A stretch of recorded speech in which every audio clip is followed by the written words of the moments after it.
Hello professionals around the world, welcome to my channel. This video is a tribute to an inspirational woman. Ruth Bader Ginsburg did more in her long and active life to close the gender gap than anyone I know.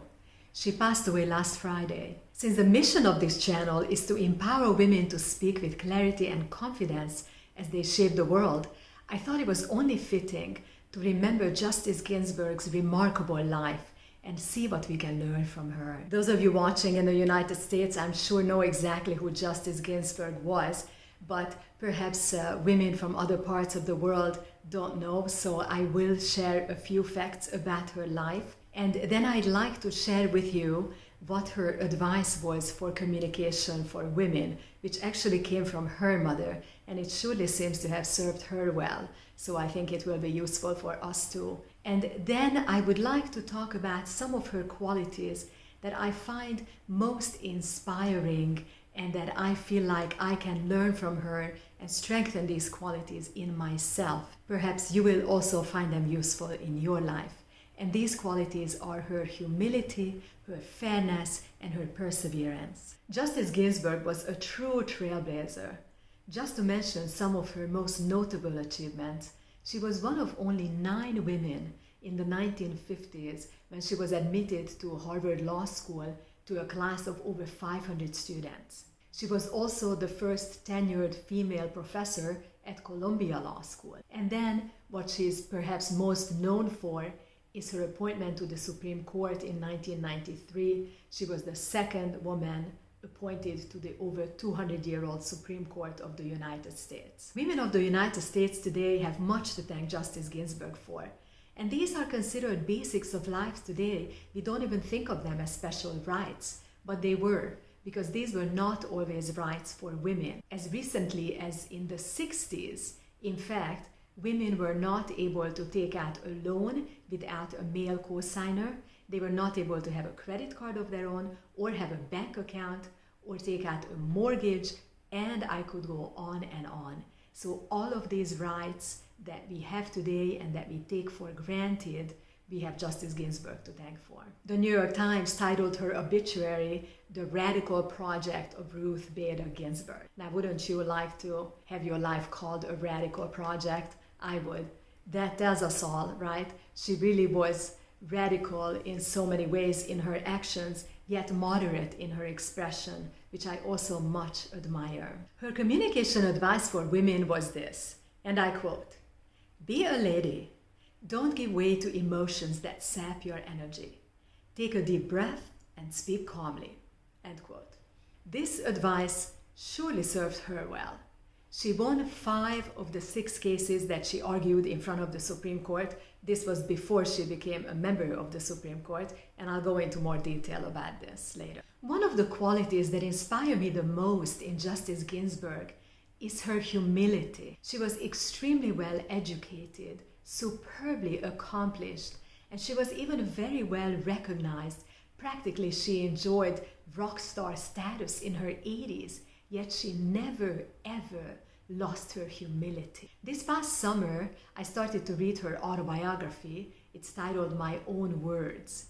And actually, I became a little bit frustrated because it took quite a few chapters to get to her life. In so many paragraphs and chapter after chapter after chapter, she writes about other people.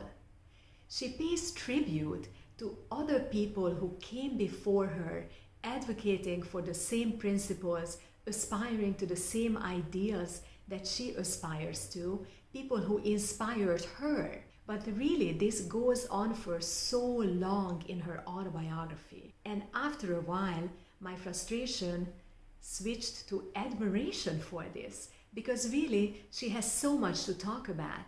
She's had a rich life, and she could devote her entire autobiography to her own life, as most people do, right? But she took the time and effort to recognize so many of her predecessors, forerunners, other people.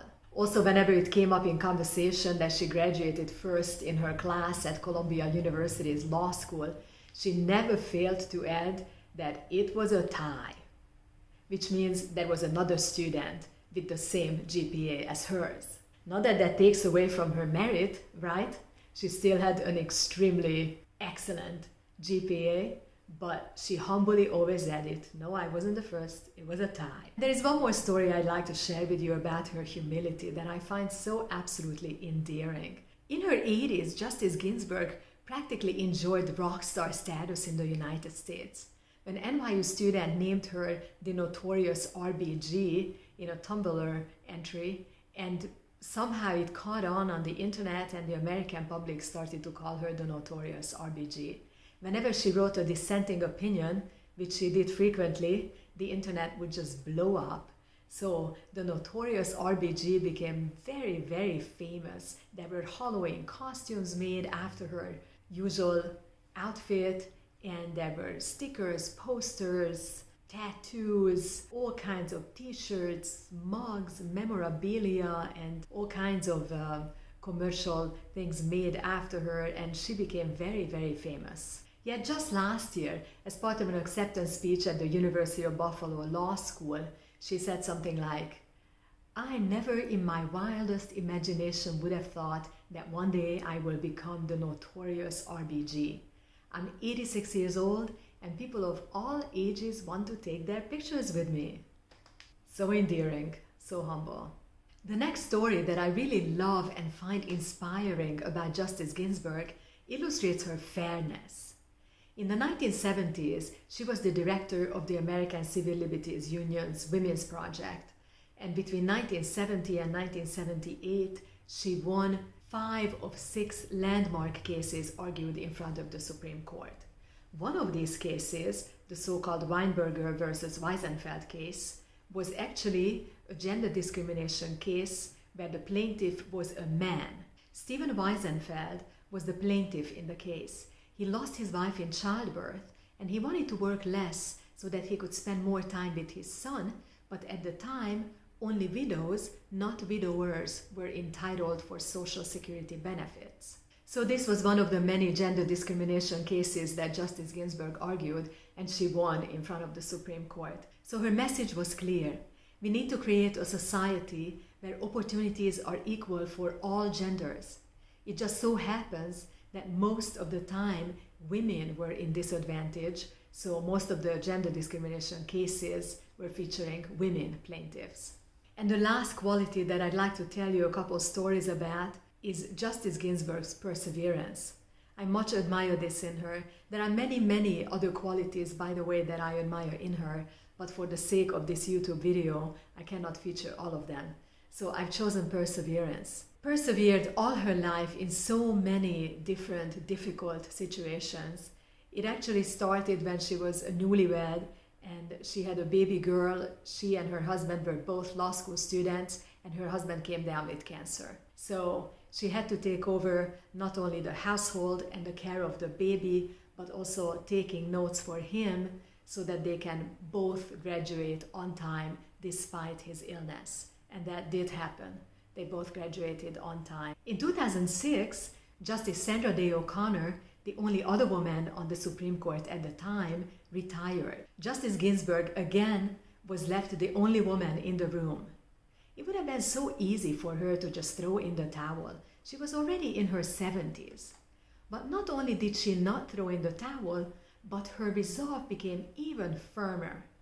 It was in 2007 that her powerful dissenting opinion prompted Congress to amend the law in the Lilly Ledbetter versus Goodyear tire case, which was a wage discrimination case. Thank you for watching this video. I'm very glad that we spent some time paying tribute to such a remarkable woman. May Justice Ginsburg rest in peace, and may the rest of us continue to be inspired by her life. I'd like to end this video with her words, and I quote, "Our communities, nation, and world will be increasingly improved as women achieve their rightful place in all fields of human endeavor." End quote. Thank you so much for watching.